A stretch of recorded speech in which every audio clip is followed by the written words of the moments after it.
All right, welcome back, Demons. We got an awesome special episode today.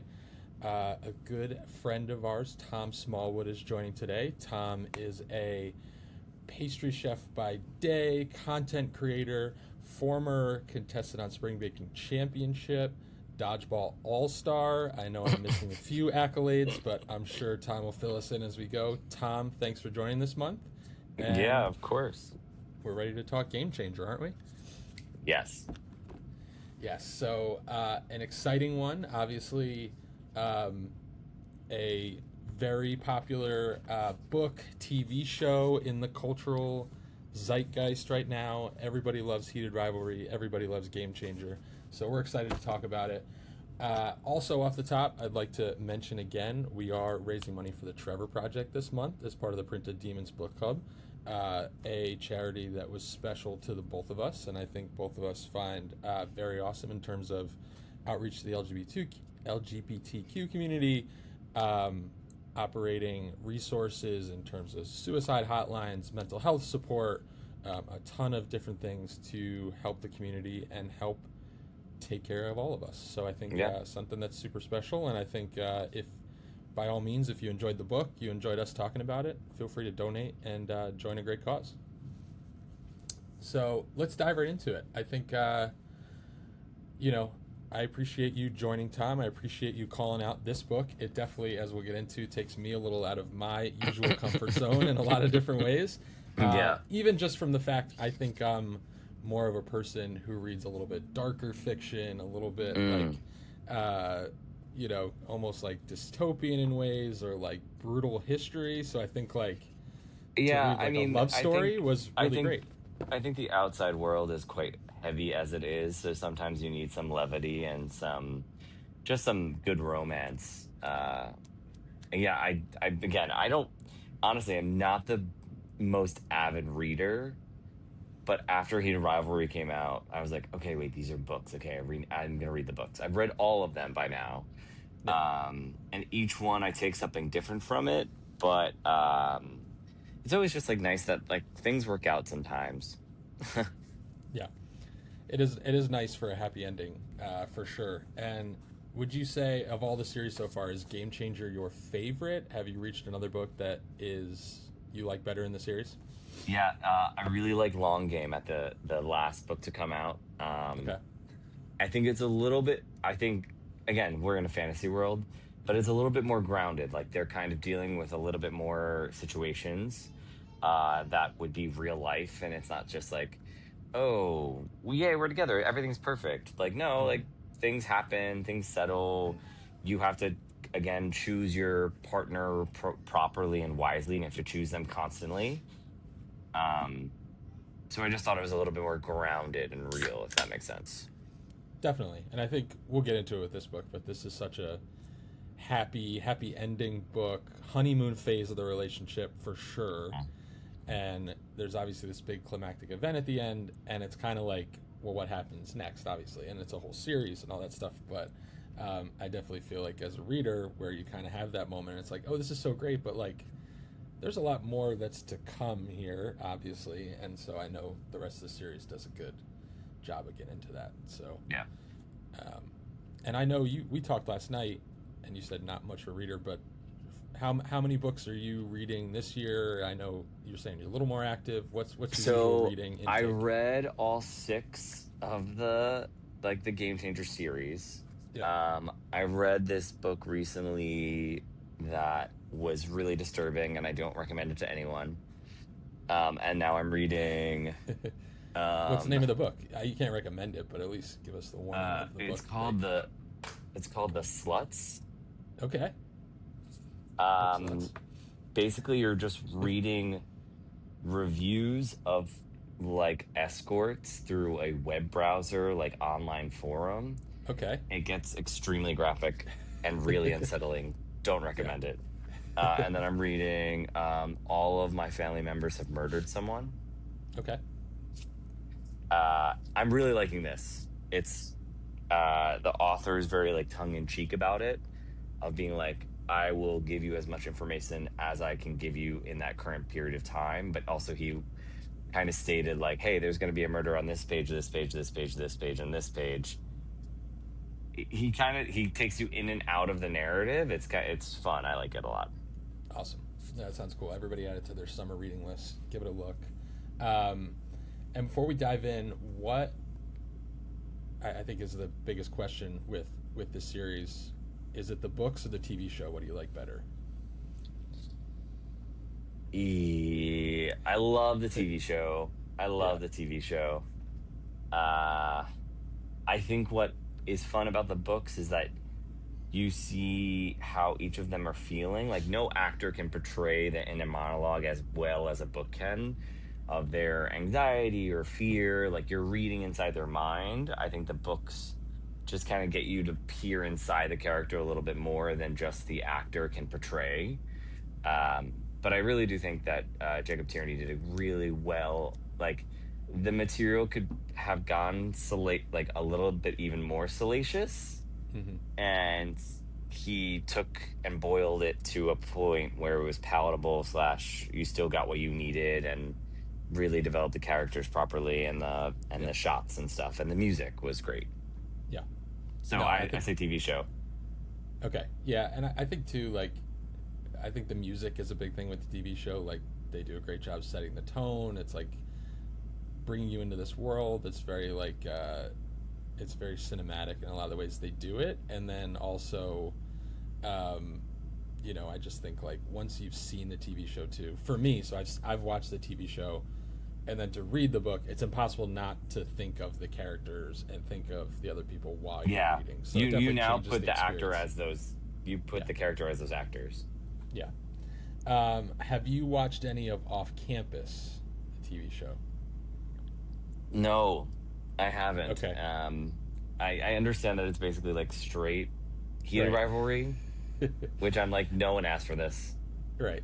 I was wondering. I haven't really seen it. I know Aisley, my wife, Tom's longtime friend, has watched Off Campus too. She definitely likes heated rivalry better. But I was wondering if there's like a rivalry, no pun intended, between heated rivalry and Off Campus. No, okay, but again, like it's really funny is queer media, once it gets like kind of going, then straight media is like, oh, let's just take it and make it straight, and you're like, no, half of the reason why it was so successful is because it was queer or like gay, so you just like adopting it, like that doesn't, it's not the same. The straights, we have no shame. We will take whatever we want and pretend like we came up with this great idea. Yeah, it's fine. What gay sports show should they do next? We've got hockey. What should be diving next? And swimming? It is inherently more sexual. We're wearing nothing. Again, like, so audience members, Aisley, Brad's wife, and I were on the diving team in college. So we were both on the pool deck the whole time during college. I was basically wearing nothing for most of my 18 to 24. I mean, I'm still not wearing much if I go to the beach. But no. It's inherently, it's a skill-based sport. You're wearing nothing. And it's also kind of a mind game. So I can really see them playing up like mental fortitude or mental stress and how that affects how you perform. So yeah.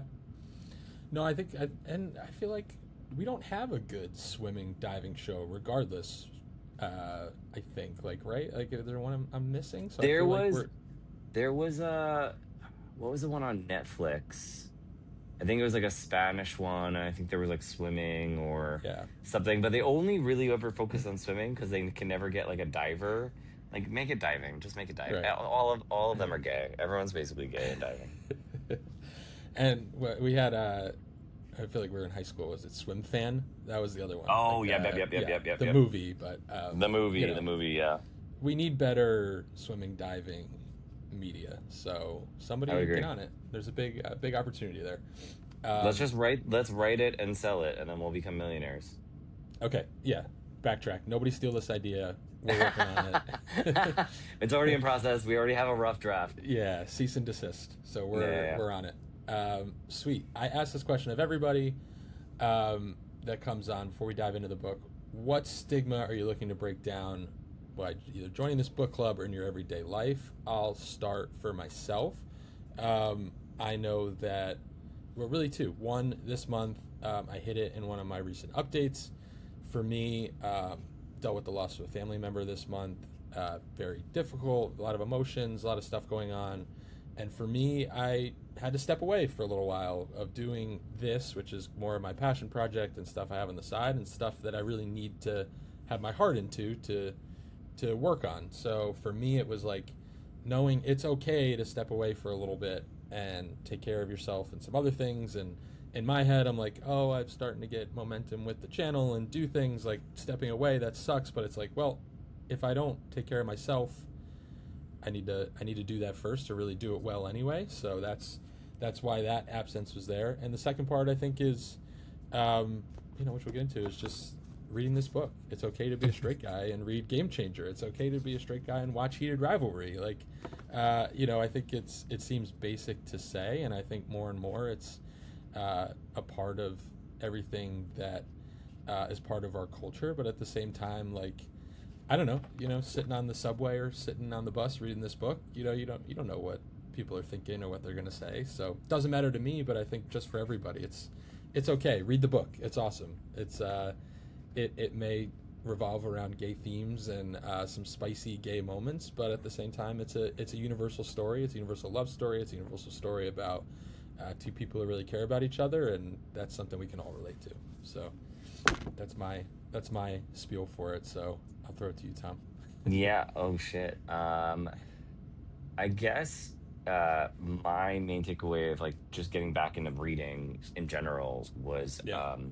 actually taking the time and not having to be social. Like there's always this push to like see everyone or go out every night or go out on a Friday and a Saturday and a Sunday, and there's parties to go to and stuff like that. And I found reading now has actually helped me recharge my social battery of like I don't need to be out all the time. And also I get like very intellectually stimulated by just like having my alone time and reading and having something interesting to talk about other than like other people's drama, which is Yeah. like this drama is not real, but I'll talk about it. Yeah. I don't know. It's something that I thought was really worthwhile. Yeah. No, that's great. Reading is self-care. It's a way for us to take care of ourselves and step away. And for me too, a biggest thing of it is like putting down the phone as well. Just being Oh my intentional God. about Yeah. not Right. having my phone. Yeah. So, all right. Well, let's do it. We've teed it up. We're ready to talk through some Game Changer. Format-wise, I'll start breaking down the plot, running through it to remind everybody of some of the big moments, and then I'll lob some questions your way, Tom, to get us going and talk some more about Game Changer.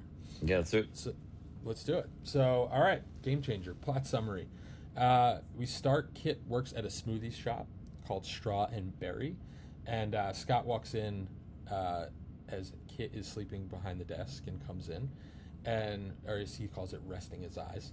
Scott gets good luck from the blueberry smoothie that he orders, and Kip immediately develops a crush, wondering if Scott is gay, straight, obviously as a star hockey player, having his doubts about what his sexuality could be. And Kip switches shifts to make sure he sees Scott and gets offered tickets to that night's game as the connection starts to really manifest itself. So I ask you, we're inside the smoothie shop. What's your go-to smoothie order when you go to a smoothie shop? Again, anything with peanut butter and banana. Yeah. I'm pretty basic like that. I actually started making like the Blue Moon over Brooklyn Yeah. smoothie every morning because it's really good for you. Yeah, I was like full hog into like Game Changer for a while. I had that smoothie for about 2 months. Full hog into Game Changer is a fun caption for the story. I like it. We'll get to some of that stuff later. My go-to smoothie order is I get the green ones. I feel like I'm healthy when I get them. Oh, okay. Yeah. I don't even know if they're better for you, but it like feel like it's almost a mental thing. Like it feels better. Yeah. So Yeah, of course. That makes sense. Yep. So then Scott takes off on a road trip. He's thinking about Kip. He's thinking about his smoothies. And we first learn that Scott is gay, but closeted. He's kind of talking about it in his head as he's on the road trip. And when Scott returns, Kip is working a catering gig at an event that Scott happens to be at as well. And they flirt and end up getting burgers after the event. And Scott comes out to Kip and asks if they can go somewhere more private. So immediately we're taking this to the next level. A quote stuck out for me at that point where Scott's like wrestling with being closeted and being a hockey player and talking about the culture in hockey, and he says, NHL players golfed and drank and played poker and ate steak, went to strip clubs and slept with puck bunnies and used homophobic slurs liberally. Outside of the last two, what was the last time you did any of the other ones? Golfed, drank, played poker, ate steak, went to strip clubs. Strip clubs, I haven't been to a strip club in over probably 10 years. Okay. Steak Okay. is a regular. Yep. I eat steak regularly. Poker. I was in Vegas in January, so I actually Okay. played on the tables. And drank is just general, Yeah. always. Yeah. Golfed, and I remember you golfed at one of the Ryder golf outings. Yeah, Ever no, since, or no? I actually really like golf. I don't have my own Yeah. clubs anymore. I think I was borrowing clubs that day. Yeah. I would do it more often if I had the opportunity. Great. So that's my pitch. I think we can normalize straight guys and gay guys golfing together, drinking together, poker together, steaks, strip clubs. That's a cup of tea for maybe some others. But I think we can normalize that. And then the homophobic slurs thing, let's throw it out the window. We don't need it. Yeah, Get it out maybe of hockey. maybe Get it out of not. everywhere. Yeah. Yeah. So we get to chapter It's always 5. it's always the people that are hurling them that are the most gay. They're Right. like they're so self-hating that they feel like they need to throw that out there, and I'm like, okay, cool, see you on Grinder later. Right.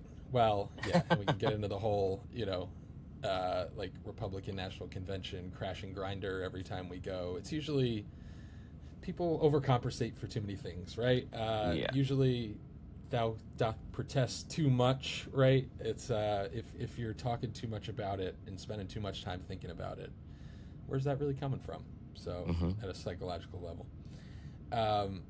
So chapter 5, this is where I wrote it starts to get steamy.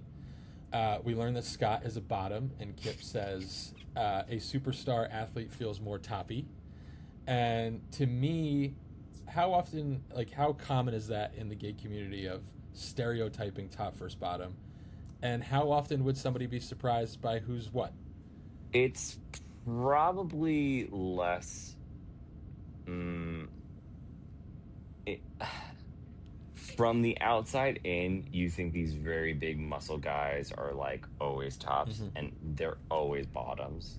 Yep. And then it's always like these like really thin twinkie guys that are, and they're the top, and it's just hilarious. I think maybe the shock from an outside perspective is a little bit higher, but in the Right. community, we're like, of course.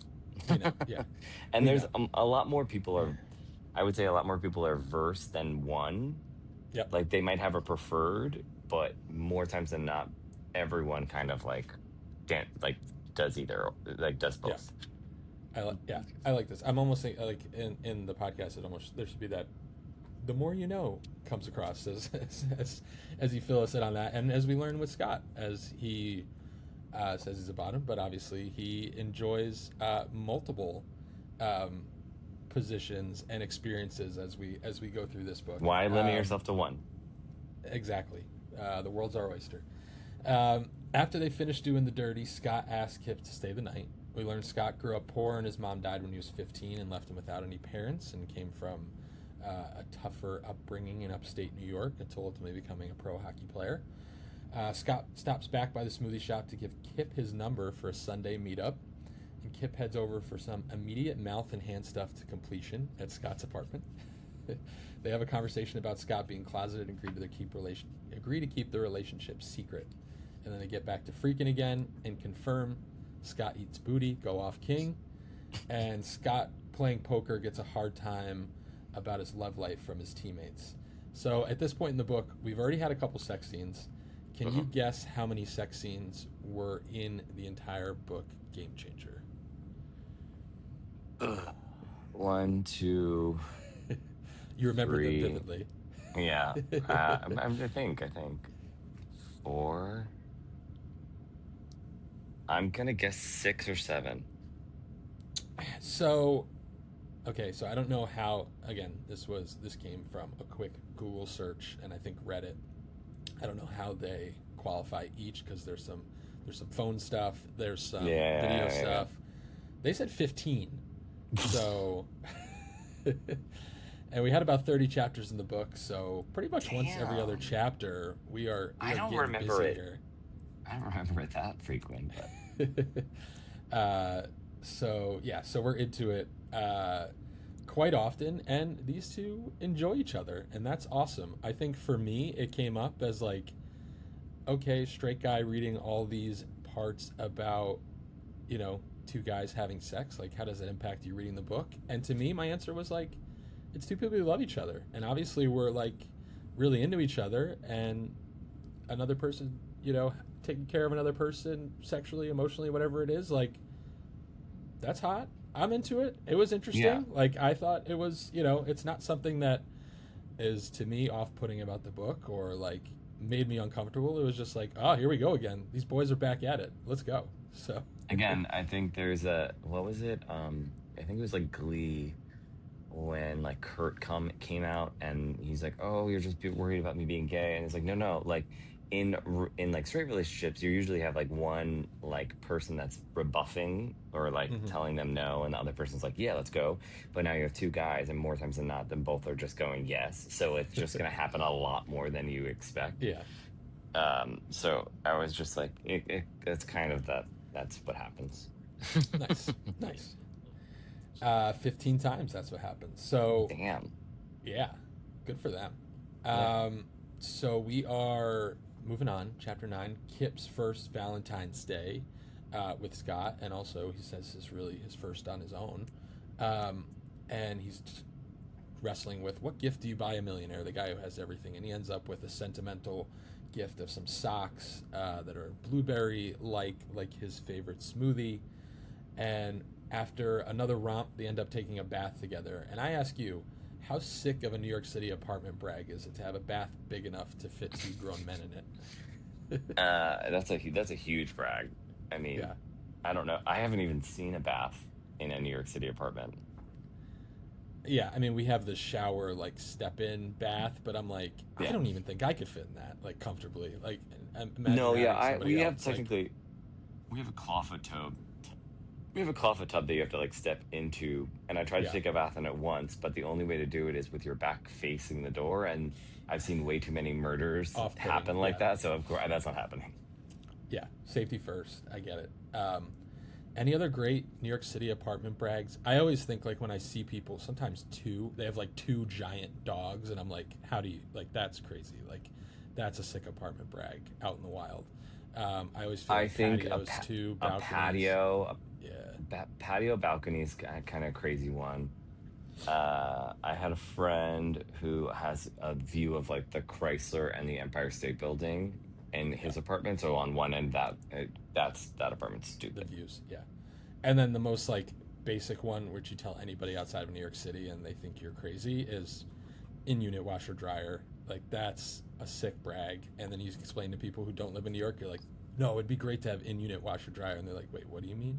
You don't have that? He, yeah, yeah, yeah. I have it in Denver, and everyone has it in Denver, and I'm like, my Yeah, apartment has a washer dryer. Like, yeah, we know. Like everyone yeah, has it in here. yeah. Um, so Scott's pain in the ass teammate Frank Zillow, who he talks about a few times, who's a real like stereotypical uh, dick hockey player, gets in a bar fight and gets cut from the team. That causes a little dissension, but relieves Scott a bit because I think he sees him as a real thorn in the side. Mm. Um, and also, I feel like I always was waiting for Frank to come back at some point. I feel like maybe he Mm. does in another book, but I don't know. I haven't gotten there yet. I don't believe he does. Yeah, so I just felt like maybe there was some more tension in the future with him of like being somebody who would give Scott a hard time about his,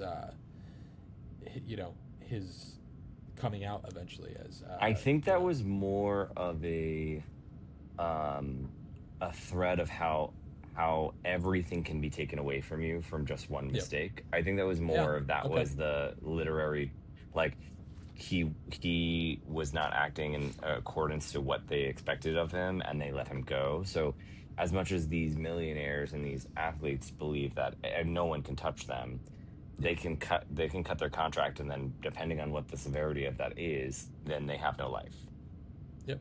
No, that makes sense. I didn't think of it that way, so I think that's a good call out. And it was, yeah, I guess kind of something that sticks in the back of Scott's head. So that's a good call because obviously he's somebody who I think fairly throughout the book, is pretty neurotic about all of it. Like every little thing makes him question his ability to come out, his ability to be who he is, and really deal with that in the context of being a star, not just a professional hockey player, but like one of the biggest stars in the sport, right? So, Yeah. um, so Kip goes to a game with his dad, and Scott takes a nasty slap shot to his midsection. Kip freaks out, quite obvious probably to anyone, as we'll find out later, who was with him, that he was immediately concerned. He gets to play caretaker after that.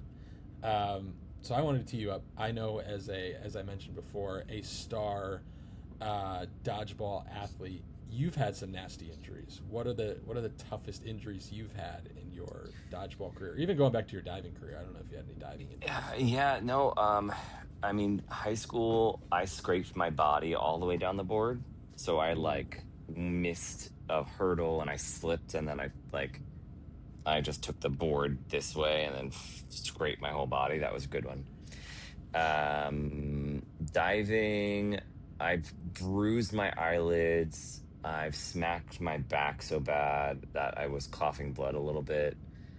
Mm. Um, I've twisted both of my ankles severely, so that was rough. And then dodgeball, I had to get surgery on my thumb because I was blocking a ball and it snapped the ligament. So I had reconstructive surgery to reattach my thumb properly, and then my shoulders just falling off because I'm old. Those are the main ones. Like, Yeah, did you do any dodgeball's a serious sports? sport, people. Yeah, so I played basketball and football in high school. I like to tell people in college I played on the women's basketball team. I was a practice player with the women's team. Nice. So before that was so controversial. But yeah, played with the women, but played basketball, played football. Knock on wood, I got out of football with just um, one like really bad ankle sprain where I was on crutches for a while that like tore a bunch Mm. of ligaments. Maybe a concussion once. People didn't acknowledge concussions back then. So I just remember once I got hit helmet to helmet, and it was like kind of seeing stars after, which is Eesh. pretty textbook for a concussion. Yeah. Um, but no, luckily I've avoided major injury. Knock on wood. I still play basketball every so often. Try to at least a few times a month. And whenever I go, Aisley always tells me, she's like, if you tear your Achilles, don't even come home. She's like, just don't come home. We have a baby, we have a dog. She's like, I don't need to take care of you. So that's my still trying to play some basketball, but with under the warning of like major injury. I'm just not allowed to come home. That's it for me. I have to go move somewhere for like 3 months while I rehabilitate. So that's That sounds like something Aisley would say. yes, definitely.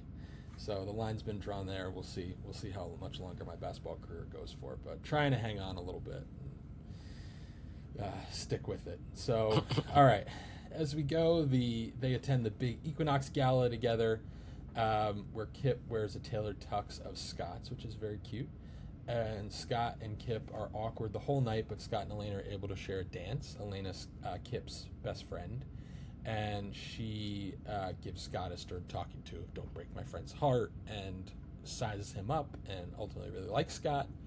And then they take the after party back to Scott's apartment, where they dance together to some jazz classics. Then they go at it again in a very, passionate scene after this big night of kind of repressed energy. Mm. Um, and as we talked about before, breaking down stigmas. I think I talked about this too. I was impressed by Rachel Reid's not only ability to talk about hockey, which is breaking down a Hmm. stigma, right? It's like, why does she know so much about hockey? Well, she's Canadian. Canadians just inherently know everything about hockey. It's like it's just taught in kindergarten and school. Excuse me, and you know it from there. But also how she knew so much about gay sex. I feel like she was very descriptive and knowing about it. Were you impressed by her abilities there? As Um, a yeah, yeah. it is very funny. I mean, because there is a very large sect of straight women that really love there's a whole thing of like Japanese anime that it's like boy on boy. It's called Yeah. something very specific. So I actually did not know about this whole like genre until Heat Rivalry. Um, it's I think sometimes it's a little rushed. I think Hmm. that everything works a little bit too seamless, Okay. and for the fantasy of it all, it makes sense. But then in Yeah. the real life, I'm like, okay, there's no conversation. Okay, we're just okay, got it. Yeah. No conversation, but also like, uh, and maybe it's trying to play up this fantasy of how great the relationship is, but like the sex goes great every time. That's not Every always the time. case, right? Like, Hmm. we've all had our experiences with either regret or just something that didn't work out how we thought it would. But it seemed like for them, instant No, chemistry every no time, issue. never No miss. issues. Yeah. Never. So from there, great. My perfect transition. My next note is just Scott bounces on it, and their next encounter, they profess their love for each other before Scott leaves for a road trip, and then on the road trip they enjoy a hot phone sex conversation while Scott's in a hotel meeting room during the road trip. Doesn't seem like an ideal place to be. He's obviously No, very repressed already, and then dealing with that. That seemed like a tough situation. Um, that was a risky move. Risky. I also feel like, I mean, this was a little earlier, but like nowadays, like you're just filmed everywhere you go, right? It's like that's just I just always assume wherever I am, I'm like being recorded, which is a Yeah. weird and sad way to look at the world, but like not not quite wrong, I'm sure, especially in that situation. Um, and then Kip gets turned down from the museum job he applied for, and starts to really doubt himself for the first time. Um, so then they enjoy some Skype sex in Winnipeg, which I thought was a clever title for like a Cinemax movie, or maybe even a spin-off book, Skype sex in Winnipeg. Um, Kip wanting more and more to make their relationship public. Scott returns home, and it's the first time in the book we kind of gloss over the sex scene, which I noted. Like they just kind of said, "Oh, they went in, they took a shower," so we're not talking about the sex as much. We're starting to make the relationship more not real, but just like I think getting into some of the issues that are at the bottom of it. So they go out for lunch in public. It's kind of awkward. Scott's uncomfortable. Scott tries to gift Kip $50,000 to pay off his student loans, but Kip tears up the check. Kip, just say thank you. Just say thank you. No, I think in that moment Kip was doing it, it's kind of a it there could have always been a lingering like, well, I Totally. gave you that. Like there's a power dynamic that Kip didn't want to touch, and I respect him for sticking to it. Totally. I totally respect him for it as well. I totally But get why also he get did it. I will take $50,000. Right. Like, yeah, I mean, we'll work on it. We'll work on the boundaries after we cash the $50,000 check. Agreed. Um, Kip then goes out for his birthday at the bar without Scott. Um, Kip says to Maria, his good friend from work, who's there and is frustrated that it's all gay guys there, which I'm sure is a situation you could probably relate to over your time of going out with friends. Kip tells Maria, "You can go to Olive Garden wherever straight people go, if that's what you're looking for." Uh, Tom, do you think that straight people hang out at Olive Garden? I think that's the only place you go. Is that not where all of you guys go on like a Saturday, Sunday? No? Olive Garden's Thursdays. Yeah, we do Okay. Olive Gardens on Oh, okay, Thursdays. okay. I had my Yeah, schedule wrong. yeah. Okay. I forgot to We're carry yeah. I forgot to carry the Y. Well, our straights aren't as good at planning, so we're not as good at getting that info. So you wouldn't. It's honestly mostly chaotic of where we go hang out. No, I've actually never been to an Olive Garden. I half of my family's Italian, so it feels almost like you shouldn't. And like I've always lived in New It's not Jersey and New It's York. also not Italian food. Like, let's be Right, honest. That right, is sauce in a bag that it's probably half plastic. Like, yeah.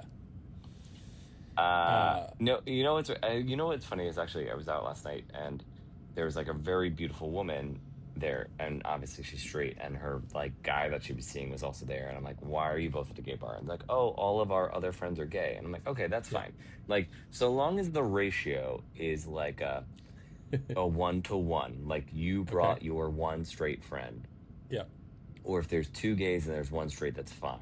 But straight people going to a gay bar by themselves without a gay attached to them, I think is you stop doing it. I don't care, Well, girls, if you feel yeah, safe.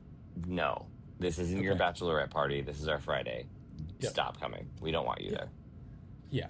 And it's the attitude, right? This is not a it's not like a spectacle. You're not here to watch something. My defense would say I've only ever had really positive experiences going to gay bars. Like, you guys just party better or differently. I don't know. It's fun. So No, I but also get that. you're not going there by yourself with your boy, like your Right. guy friends, and being like, oh yeah, let's go to the like. That's a very different thing. I think uh, it's the invasion of our safe space Right. that we've cultivated, and I'm sorry that your space hasn't felt safe, but then maybe you should make it safe. Yeah.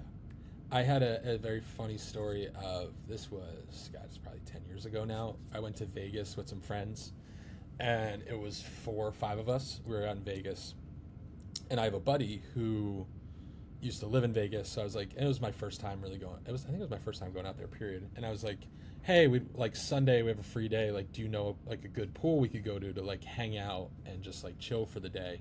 And he's like, oh, I know some people. I'll make a couple calls. I'll get you guys like a cabana or whatever for the day. And I was like, perfect. That's awesome.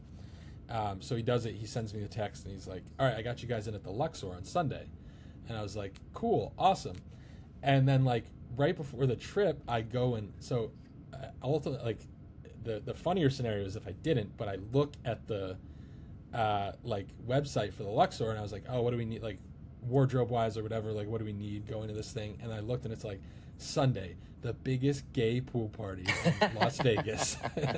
And I texted my buddy. I was like, were you trying to pull a prank on us or like whatever? And he's like, no, they must have just like changed management or whatever. Like, we used to go to this all the time, like me and my straight buddies, and like hang out on the Sunday, and it was like, just go hang out. So I was like, all right, like legitimately it would have been, and a crew that I was with too that would have totally rolled with it and like had a great time, and it would have been like such a fun experience. But like ultimately we switched to a different pool because that same thing, it's like we're not trying to be the guys like Sunday watching football, whatever, trying to invade the space or whatever. It was like, we'll go to our thing, but like would have been a very funny experience. That's If really it had funny. played Yeah. out differently. Yeah.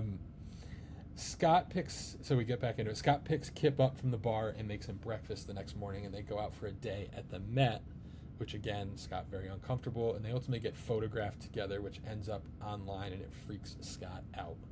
A couple questions for you on this one. One, how good is your gaydar in terms of, like, if you had seen Scott Like and Kip in the wild? 9.5 out of 10. Okay, so if you had seen Scott and Kip walking around the Met, you would have been like, They're those guys are both like together. super attractive, fit people by themselves with no women attached to them. 100% gay. At a museum. Does that factor in as well? At a museum, yes. Yeah. I enjoy a museum myself, but to your point, not usually going with the fittest, most attractive guy that I know. Usually I go by myself or Cal or A's. So yeah. Yeah. So I'm not throwing up any gaydar radars. And I'm going to ask you. So I want to know if you were out for the day, trying to plan a special day. I'll go first, but planning the perfect gay day in New York City. I feel like a bit of a travel guide here. I'll go with the perfect straight day in New York City. I started out with a bacon, egg, and cheese from the closest store. Again, we don't plan. We're not like picking out our favorite spot. It's literally just as at the bodega on the corner. Is there a bagel spot right there? We're just gonna bacon, egg, and cheese for convenience. It's fuel the day. Then to me, it's probably a sporting event in the afternoon. Maybe it's like a Knicks game, a Rangers game, a Yankees game. Then after that, we're going to an old NYC bar, like one of the old ones, like a McSorley's or a Ear Inn or something like that. Someplace that's safe for farting. Someplace that probably didn't allow women or anything but white men until like 1975. Then after that, we're going to a steakhouse, one of like the old school ones that's, really no illusions about what it is. We're just eating steak, potatoes, and having a couple old fashions. That's all. Then after that, we're going to a crappy Lower East Side bar because, again, we didn't do any planning, and we either got a text from somebody or we just remembered the last bar that we went to when we were like 25 years old. So we're going down in the Lower East Side and probably someplace that has a beer pong table and, nothing really else to offer. except some crappy light beer. And then we're ending the night. People would say, "Oh, you're going to the strip club." No, I've never really done that in New York City. We're just getting cheap pizza, and this is hypothetical. If you're single, as a straight guy, you just talk about all the girls that were definitely interested in you that night, but didn't end up happening. It was like, "Oh, you remember that girl who was at the bar? She was staring at me for so long. She was definitely into me, but we never had a conversation or anything like that. But it could have happened." And It could then have you go happened, home. yeah. Yeah, then you go home and pass out and do it all again on Saturday. Wait, So is this a single day out, or is this a couple day out? good call. Yeah, so I could do it more as a couple too. Um, that for me was more like single day out with like taking Okay. the boys out. Like the All right. boys are coming into New York City. Single Yeah. day out. Wake up pretty late because we were up late the night before. Mm-hmm. Still bacon, egg, and cheese, or sausage, egg, and cheese. Gonna Yep. love that. And an iced coffee. Then you've got like another hour to putz around online. Maybe you're on Instagram, maybe whatever. Then you're gonna meet all your friends at brunch. So we're all Mm-hmm. gonna go to brunch. Brunch is gonna be a 2 hour ordeal. Then brunch is gonna spill into afternoon drinks. Yep. Afternoon drinks will then spill into what was the plan for the day. If it was a couple day, we are going to the theater tonight, so we Mm-hmm. are going Okay. to Broadway. If it was a night out, then we're going to an apartment that is having pre-drinks, which we've already been drinking the whole day, Yep. to then go out to another thing, which is a full drinking, and then there's usually an event that you're going to that is again more, and then you're probably home by like 2 o'clock. But couples Yep. day is brunch together again, late morning, walk around the city, go shopping probably. So we're probably gonna Mm-hmm. like hit up a Mango or hit up a Zara for sales. That's gonna lead us into pre-dinner cocktails. Then there's dinner, then there's Mm-hmm. theater, and then there's post-theater cocktails to talk about the theater, and then you're home. Okay. Yeah. That all makes sense, and I think tracks more closely than people may think or realize, right? Like, because same for me, to go more to the couple side, it's brunch, obviously. Like, brunch is universal: gay, straight, black, white. New York City. New York City's brunch. You know, Mhm, it's brunch is a metaphor for New York City. Everybody's going to brunch on a Saturday, mhm. Sunday, right? So we're doing brunch. My personal favorite, um, and they maybe this crosses over, but I didn't even think. But I love the ferry in New York. When we have a nice day out in the summer, I want to Mm, hop on the boat. You can have a drink on the ferry. You can go. We've done it where we go down to the seaport. We've done it where we go down to Red Hook. You just hop on the ferry and you go somewhere different, and it's just really nice to be on the water, and is a nice mm. thing. The New York side, and then yeah, it's dinner, it's drinks. Haven't been to the theater in a really long time. You Um, should do that. so I should do that. I should get back out and see something. It's been a while, so we should go see something. Um, but yeah, or maybe a concert. I feel like A's and I are very concert people. We go to a lot of concerts. Um, Brooklyn Paramount, Central Park, sometimes MSG, stuff like that. But Yeah, we I need love to to go to buy a good concert. Sarah Bareilles. I need to buy Sarah Bareilles tickets when she's in Denver. That's mine. Do it. Go to the concert. So, all right, there you go. There's perfect itineraries for some days out in New York City. Um, so we're getting towards the end of the book here. The playoffs Yeah. begin. Scott is increasingly absent. We meet Rosanov for the first time during the Boston series. Elena lets Kip know she's moving to LA. His support system is breaking down. Kip and Scott have their first big fight.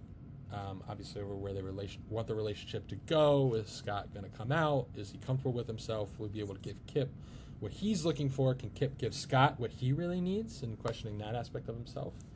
Um, and Kip goes out to the bar, and a bartender kisses him, but he ends up running away. Scott wrestles with coming out and being labeled the gay hockey player. Scott gets into a fight during a game after being called a slur, gay Mm-hmm. slur. And Kip tries to unwind at the Union Square Barnes & Noble, but runs into Kyle again after their little rendezvous. Mm-hmm. And he learns he has a lot of the same interests as Kyle. So we're starting to definitely see that doubt creep in for Kip of like, is there this safer relationship for me that seems to be something that might be worth pursuing, or am I hanging on to Scott here? Um, and then Scott returns to the smoothie shop after his trip, realizes he needs to start to get back to his basics, as he calls it. Um, Kip gets into grad school and reveals that he's been dating Scott, and Scott, I combine them, their couple names, Skip. Scott talks about his hockey journey and going through it in the closet, and him and Kip make up. So we get through that first big fight. We kind of come through it. Overall, are you a Scott or a Kip? Where would you see yourself in the relationship? Uh, Um, eesh, Probably like my emotional side would be Kip. yep. My professional side would be Scott.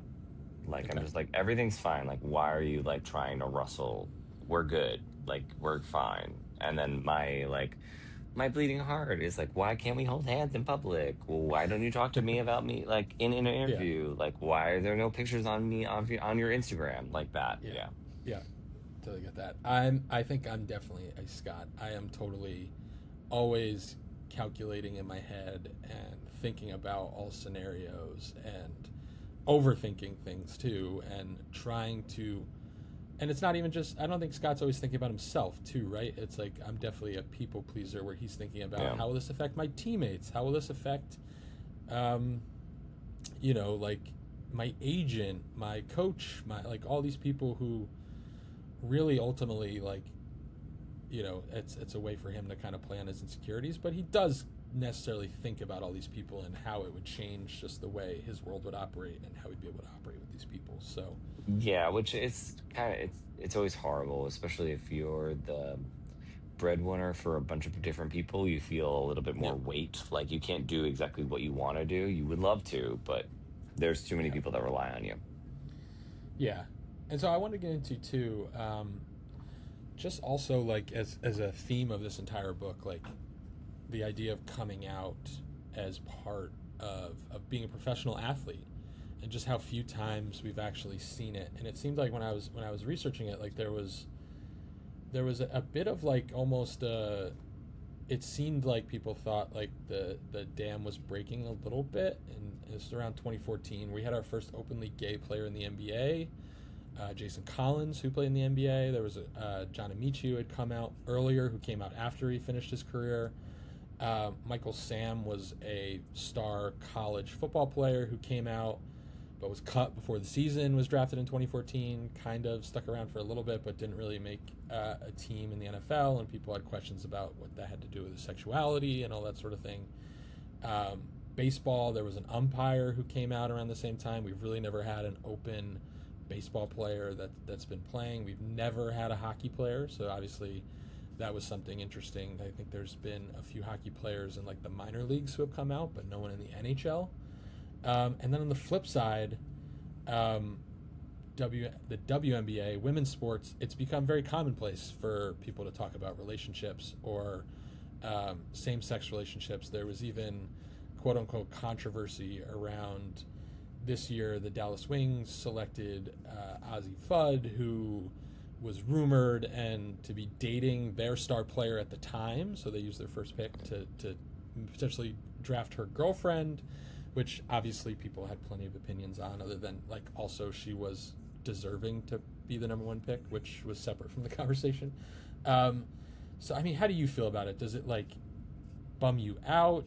Do you think it will turn around? Do you think there's like a world, like, because you do the basic math and it's like obviously the percentage of athletes that are gay can't be that different than the actual percentage of guys who were gay in the United States, right? Like there's just, if you did a numbers game, we're looking at a similar percentage, but they just don't feel safe to come out, or again don't feel like it's good for their career. So how do you look at that, and what do you think is I going to be mean, the I future think there? that once there's no money in a difference in the sexual orientation, because it is that, it's sponsorships, it's Mm-hmm. fandom, it's ticket sales, uh, I don't know. I feel like a lot of the sports people that are really still into sports are still very extremely homophobic. So until the fandom itself has come to a realization that they are the same, it's just about who we Yeah, sleep with at the end of the night. Like we right. are exactly the same person. Yeah. I can still punch you in the face and it's still gonna fucking hurt. Like, come at me. Um, it's until that kind of reconciles, Yeah. it doesn't make sense for a professional athlete to come out, because they will lose much more than their counterpart of being like, "This is my girlfriend." Everyone like doesn't give a fuck. Right. It's Yeah, and it's I sad. think It is sad. I will say. yeah, and I think there's two things, right? Like one, um, the majority of people who own sports teams are like 75-year-old crusty rich white dudes who like don't want the distraction and don't want the whatever, like the couches, all that Meanwhile, they're stuff in it, flaunting right? they're flaunting their 22-year-old girlfriend, and I'm like, that's gross. 22-year-old girlfriend, or like the owner of the Patriots, I'll say allegedly, to not get in trouble, get caught at massage tables or whatever, or on certain airplanes, allegedly. Like Allegedly, yeah. yeah, right, yeah, they're different. Their definition of distraction is much different from others. The other side I'd say of that too is like, yeah, to your point though, like I do think like the fan like mindset is changing, right? Like I almost thought, to me it's like, and again, you're not, I'm not going to tell anybody what to do or what to be comfortable with, but like after Heated Rivalry came out, like if somebody, like almost like it did in the story itself, like if that had motivated somebody to come out, like I was like, what, like an opportunity that would have been, like if you're thinking about like your personal brand, like how many new fans would have been wearing your jersey, or like how many sponsorship opportunities would be opened up by doing that at the time, right? So like I know we get to Scott's conversation with his agent, who's like, well, this will kill all your sponsorship opportunities. I think now I kind of see it opposite, where like it would open up a whole new world of opportunities that's Now, different, obviously. now I do because of this book, but previously and until like very, very recently, it just didn't make sense. Yeah, and I think as we see it too, right? I don't know if this came across your way, but like there was just recent controversy of Pride nights in baseball, where of course you had, it was San Francisco Giants, obviously a huge gay community in San Francisco.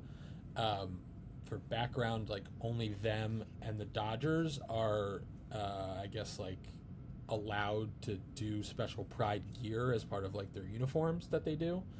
And of course, you had three or four guys on the team who wore the Pride uniforms, but like covered some of it with like Bible verses or whatever, and like made a stink because like the worst thing you could do is aggrieve somebody who is religious, or of that belief, and like the the biggest inconvenience you could ever do to them is making them wear a hat with a rainbow on it. That would be life changing and awful, sarcastically.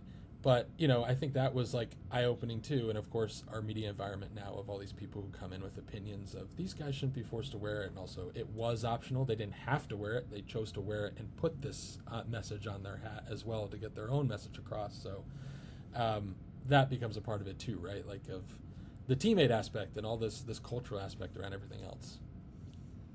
I mean, again, like it's just fragility. Like you can't let everyone feel accepted or welcome, so that it makes you feel like you need to put other people down. Like there's a really famous like woman that's like, I don't care about your religion. Like you Yeah. can do exactly what you want. You can live the way you want to live by your religion, but your religion does not dictate how I live my life. Yes. So I think if everyone kind of worked at it in that lens, hey, it's optional Pride gear. If you're not into Pride and you don't want to wear it, great. And we now know from what you're wearing that you don't Yeah. are not on our side, and that's cool. I don't Yeah. care, but I also don't like you. So like, if you're gonna label yourself as it, then label yourself as it, and then Right. we know to not f with you. Yeah. I I appreciate that mindset as well. I think of it the same way, of like when you deal with people of like uh, family members, friends, whoever, like, politically, like, I almost have more respect for people who put the red hat on and do whatever they want to do and, like, say whatever they want to say, because I can, you put that out in the world and we know where you stand, we know what you're doing. It's the people who are, like, quiet about it and don't want people to know that they think like that, because they know people don't like that they think like that, but it's like, I do think like that. So it's, you know, it's you like deal with you deal with the consequences of your actions. So like, right. this, Yep. So we'll get into the end here. We're towards the final stretch of the book.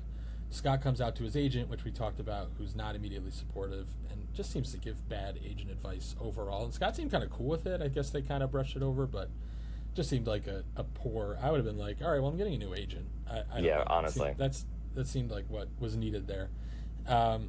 You work for me, buddy.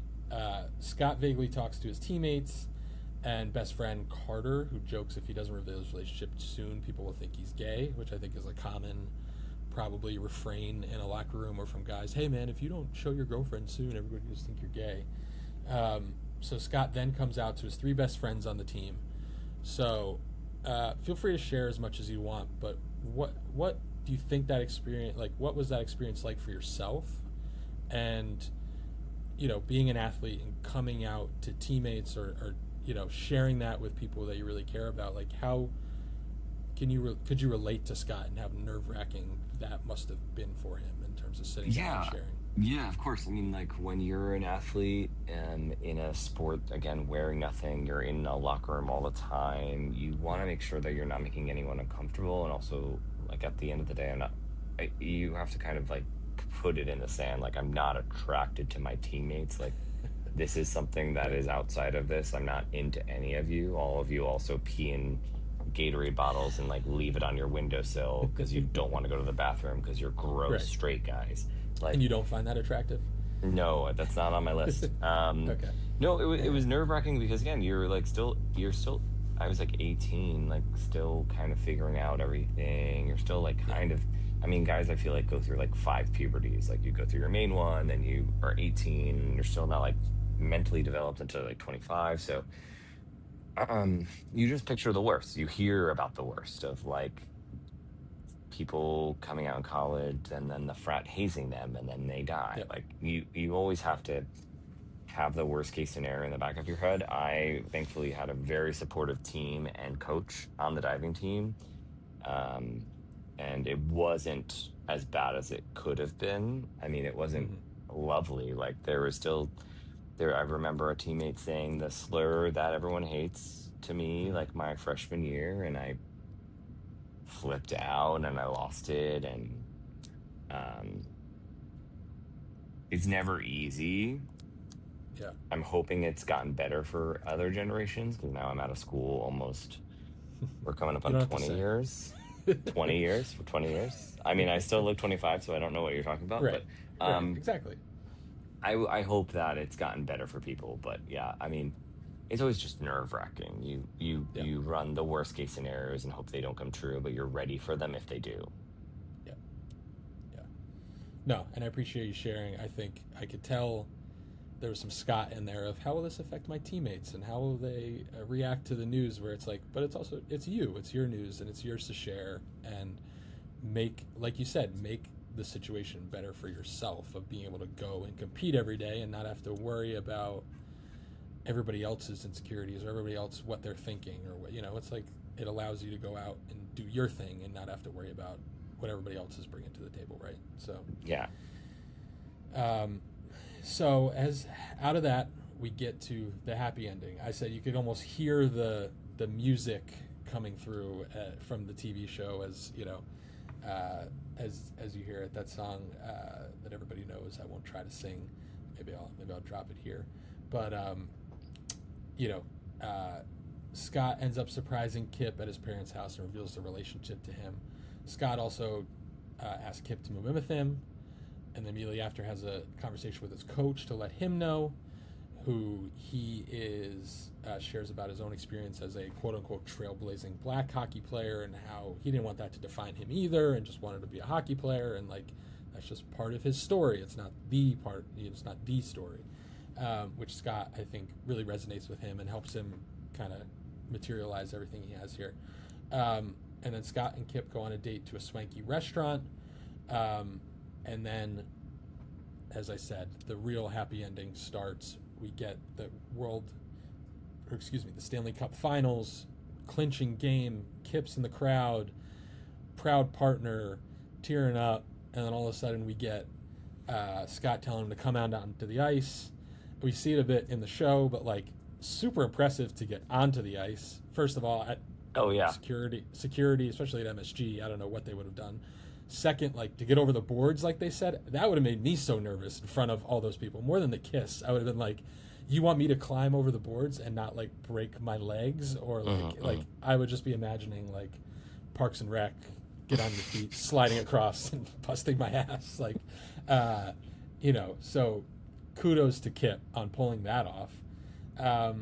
And you can hear the music in your head, as I said, and Scott and Kip kiss on the ice as they win the Stanley Cup championship. And I just think to myself, what a beautiful moment. And we talked about how we didn't really get to the next day of the story. We do get to the NHL awards, and Scott gives a great speech. They have a Scott Hunter night at the gay club.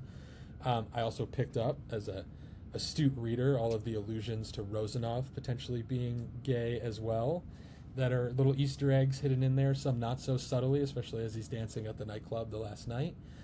But to me, it's like we didn't totally get into the day after, and Scott was always so caught up about how he was going to come out and the impact it would have, and then he did it in possibly the most public way imaginable. And I think in the story speaks to their love, and he just couldn't hold it back anymore, right? But like, what would the immediate reaction to be? Like, could you put yourself in our world of Scott and Kip kissing after the Stanley Cup Finals are over, and like the week-long news cycle that would be? Yeah, I mean, Twitter would be crazy. It would be said on every ESPN version of anything. It would be on every morning show. Like, but I mean, that was just the best way to be like, yeah, this is us. Yeah. No, it was perfect. I think, like you said, it's nice when books have happy endings, and what a better way to top it off. So I think there you have it. There's it's not Heated Rivalry, Game Changer of the Heated Rivalry series, the first installment. Read more. What a beautiful ending. And before we go, I have a few fun games for us to play to top things off. I think you'll enjoy these. The first is just a question, I think, for everybody to think about, and I think break down some of the, as we said, some of the barriers or thinking of like what would be what for each person. But I'll go first.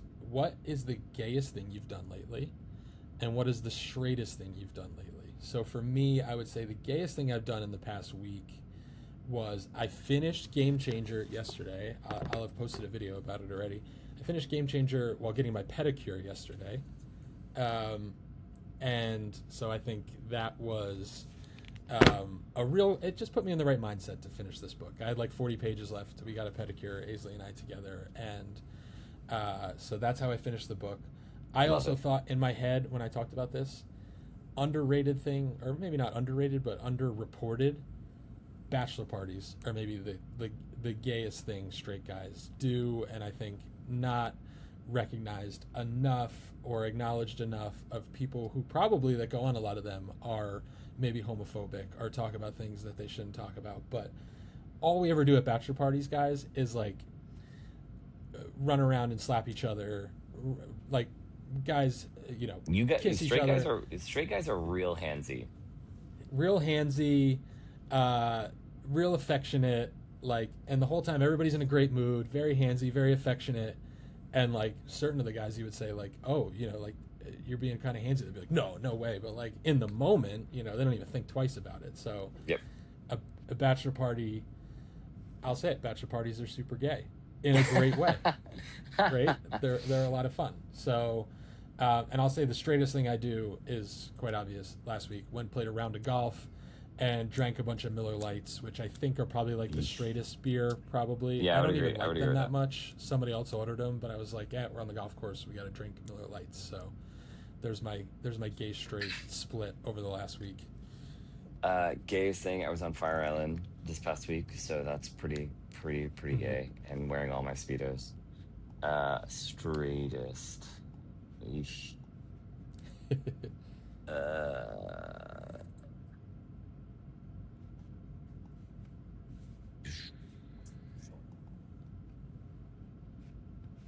oh my god! Dinner with Oh, us last night. I yelled at someone on the subway. You think that's straight? Yelling at somebody on the Uh, subway? yeah, well, because it was just It's really like the way you did inconsiderate. it. Yeah, this woman was like sitting with her legs on the bench, Yeah. and I just like went up to her and like, "Are you kidding?" And she goes, "Well, are you gonna sit down?" I was like, "Yeah, I'm gonna sit down." And then she moved her feet, and I sat down there, and I made her really uncomfortable. I think that was There you go. probably the straightest thing. All right. I like it. Rudeness is straight. Not rudeness, but correcting people on their behavior Directness, is yeah, very yeah, straight. yeah. Yes, directness. All right, so we're as I teased, we're gonna do a couple fun games here. I got a couple fun ones. First game we're gonna do blind ranking, uh, great gay male fictional celebrity couples or fictional couples Okay, from okay, movies, TV, literature. So I'm gonna give you okay, seven. okay, Lucky number seven. You're gonna have to rank them. I'm gonna send them to you. You're not gonna know the order. First will be the one that you think is most iconic, seven being the least, okay. and where you fit these in. Feel free to give any context you want to. So we'll start it off number one, ranking one through seven. Number one, David and Patrick from Schitt's Creek. Where would you rank the two of them? Ooh, uh, five. Five. Okay. All right. Safe. I like Uh, it. David is he has redeeming qualities, but he's just such a horrible person at like the core of him. And Patrick is Yes. such a kind person. Yeah. So just because they're really good online, like on TV, doesn't mean that I would Yeah. like David in person. I would actually murder. Do you think they're still together, David and Patrick? Yeah, they probably are. Okay. All right, so we've got them at five. Number two, Hollander and Rosanov. One. Number one. Okay. So they're your top. Taking the top spot, our favorite heated rivalry couple. Hollander and Rosanov take number one. Are they Sidney Crosby and Alexander Ovechkin? We may never know.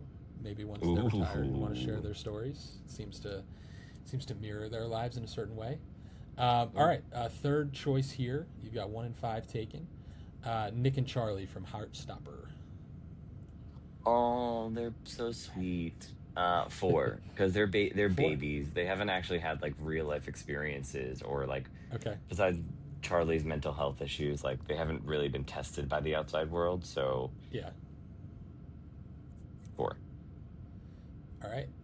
Next up, I would say almost the stereotypical or the go-to if you ask probably definitely any straight person what gay couple from a movie would you think of. I've got Jake G and Heath from Brokeback Mountain. Where would you slot them? Oof.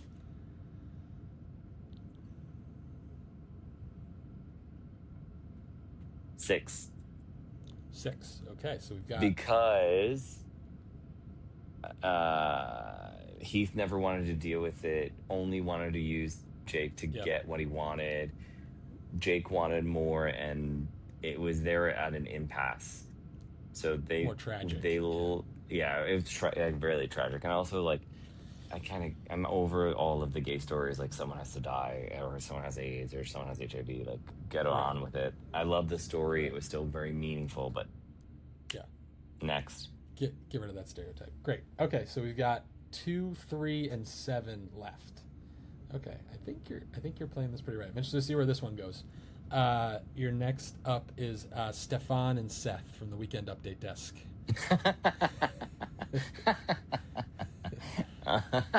As I know you're an uh, SNL fan. Yeah. Seven, because it's not a relationship. Stefan just wants to fuck Seth so hard. Um, but love it. Seven. Okay. That was a good one. All right. And then, so we got 2 and 3 left. 2 and 3. 2 and 3. I think this will work out for you well here. Next, I've got Hunter and Kip. Scott, Hunter, and Kip. Yeah, 2. 2.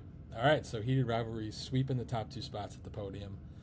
The third, so you're stuck with this one as your last one, which I figured, I thought maybe you'd play it a little differently, but so I think you're going to be disappointed with this one. The last one I had was Chuck and Larry from the movie I Now Pronounce You Chuck and Larry. Oh, Jesus. Adam Sandler and Kevin James. So unfortunately it gets stuck into your third spot. I also wanted to throw it out there as a commentary of, I think nicely, of how far we've come in terms of presenting gay relationships in media. Going from our top 2 spots, Heated Rivalry, to number 3, the somewhat, probably not critically acclaimed movie I Now Pronounce You Chuck the and Larry, farcical comedy, yeah. where Kevin James and Adam Sandler marry each other for, I think it was firefighter pension or something. I think so, something, yeah. Yeah, and was a real interesting take on gay relationships, I'll say. Interesting, poor take. So there you go. I'll post it on the screen. Tom's official blind rankings. I think he tripped himself up in one spot, but other than that, I think a good showing of some of our favorite fictional gay relationships. So that third one, there you have it. Yep, that was tough break, but them's the breaks in blind ranking. Some not blind ranking anymore. We are going to do a little game I'm calling F, Marry, Penalty Box. And so, like our favorite game, F, Marry, Kill, but a little hockey spin on it. Let us know. I'm going to give you 3 choices of some professional athletes, and you tell me, are you going to be effing, marrying, or throwing them in the penalty box? So, okay, cool. I think easy. Pretty self-explanatory. We'll get to it. So I'll test you right off of our last game, and knowing how much you love all 3 of these guys. Ilya, Hollander, Scott Hunter, F, Marry, penalty box. Where are these guys falling for you? Marry Ilya. Oh, okay. F, Hollander, penalty box, Scott. Ooh, okay, all right, interesting. Any particular thing about Scott that gets him tossed aside? I think he's a little bit on the boring side. Okay. He's quite like even, and I want some excitement. Yeah. Yeah, got it. Okay, I like it. So the official verdict on the Heated Rivalry boys right there. We will go next to a World Cup edition of F, Marry, penalty box as we wind down towards the final of the World Cup here. So we've got I've got Cristiano Ronaldo. Okay. Which, I mean, those abs. I know what he looks like. Yeah. Yeah. Messi. Okay. I know what he looks like. And Erling Haaland. Wait, move that one over. Yeah. Other way. Those are our Norway boy. Oh, absolutely not. Penalty box that guy. Okay. Not into blondes. Not in the 6'5" Vikings. No. Probably marry Messi, Ronaldo. Okay. Got it. Yeah, I think that makes sense. Sense. Yeah, marry Messi. He's loaded. He's the GOAT. Yeah, exactly. So money. Yeah. Let's settle down. All right.